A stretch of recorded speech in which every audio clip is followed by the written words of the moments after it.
Welcome to Biblical Leadership, lecture number 5.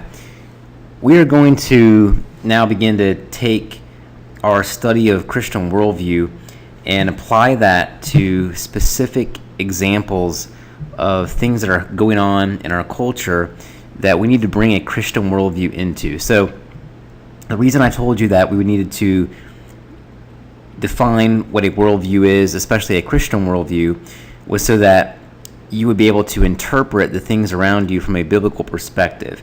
So what we're going to do now in the next few lectures coming up is look at specific cultural situations or cultural dilemmas that we face and ask how the Christian worldview would look at those situations and interpret them, and what answers we should come to in these different decisions we're going to look at.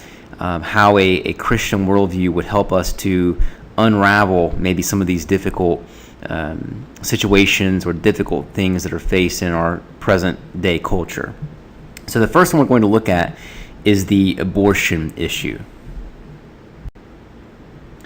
So let's define what abortion is. We're going to define it as the deliberate termination of a human pregnancy. We would need to also to come to a conclusion on when life begins, and from a Christian worldview, Christian perspective, based on what Scripture teaches, we're going to say that life begins at the moment of conception or fertilization.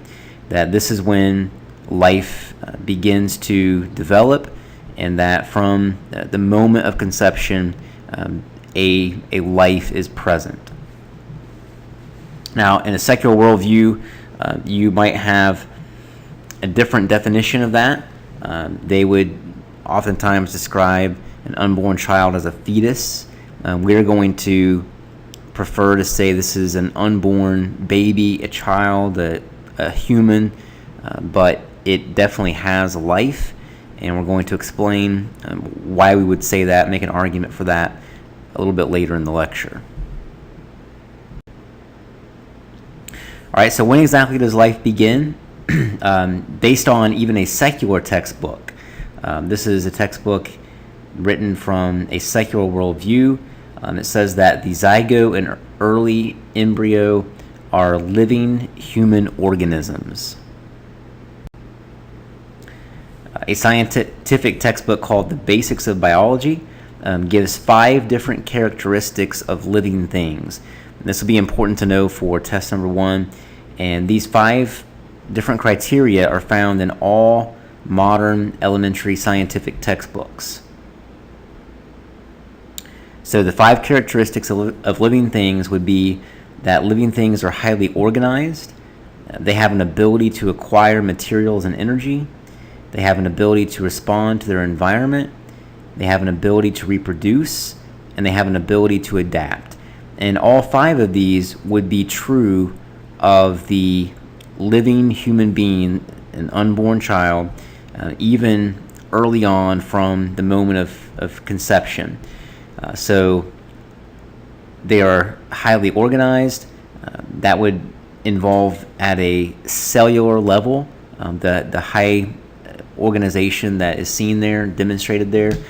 They have the ability to acquire materials and energy. That would definitely be true. They acquire different materials through the mother and build cells, duplicate cells, and begin to put all of that together in order to grow into a fully developed baby. They have the ability to respond to their environment. That has been scientifically proven that there are different responses taking place inside the womb. The ability to reproduce, this would not necessarily be in terms of a sexual reproduction, but the reproduction of cells. So again, if you look at that at a cellular level, this reproduction is taking place as they're dividing cells and growing. And then the ability to adapt, they adapt to the conditions inside of the mother's womb. Just some other facts to consider. A baby's heart begins beating at 21 days after conception. Brain waves can be detected as early as 40 days after conception. And then surgeries have actually been performed on babies that are still inside the mother's womb as early as 21 days after conception. The Bible talks about the unborn child in different passages. We know in Genesis 1:27 that we are created in the image of God, that we are not a part of the animal world, that human beings are separate from the animal kingdom. That's very clear in Scripture.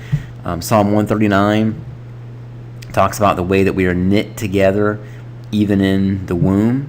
And then Paul says that God set him apart even when he was in his mother's womb in Galatians 1:15. So the argument from the Bible would definitely be that the unborn child is considered a human being, is considered living, that there is life present there. It is not just a mass or a fetus or something that is not living, or we're not able to determine what it is. And it's very clear that this is definitely a human being. The scriptures are also replete. They're filled with passages condemning the killing of any human being, especially children. And if we were going to say that the unborn human is still a child that's living, these scriptures related to killing would also apply to them as well. So just how widespread is this issue? We know that statistically speaking, 1 out of every 3 women in America will have an abortion today. Since Roe v. Wade was passed in 1973, there have been over 50 million babies aborted in America. That's over 3,000 every single day. And the attitude towards abortion in our modern day culture is that abortion is just a normal procedure. One abortion doctor described it as just the same as going in to have an appendectomy, just a very basic procedure, nothing out of the ordinary. That would be the attitude towards the act of abortion. So why should we be concerned about this? Why is this something that would matter to a Christian leader, someone such as yourself, training to understand life from a biblical perspective? Why would this be important to us? First of all, it is our responsibility to stand up for the innocent and those who do not have a voice. That would include the unborn child. That is clearly taught in Scripture, that it is our responsibility to defend all human life and to stand up for those who do not have a voice, to work against the injustice and situations that we find around the world that would be in opposition to the scriptural teaching about the sanctity and sacredness of all human life. So what about the difficult questions? Obviously, anytime you have a discussion about the abortion issue, you have these hard questions that are raised. One of them would be, what about abortion in the case of rape? Or what about if the abortion is done to save the life of the mother?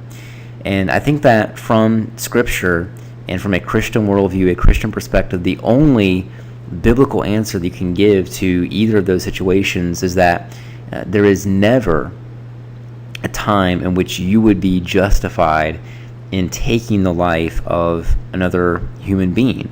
That it is not our job to play judge or to play God, where we would decide who gets to live and who does not.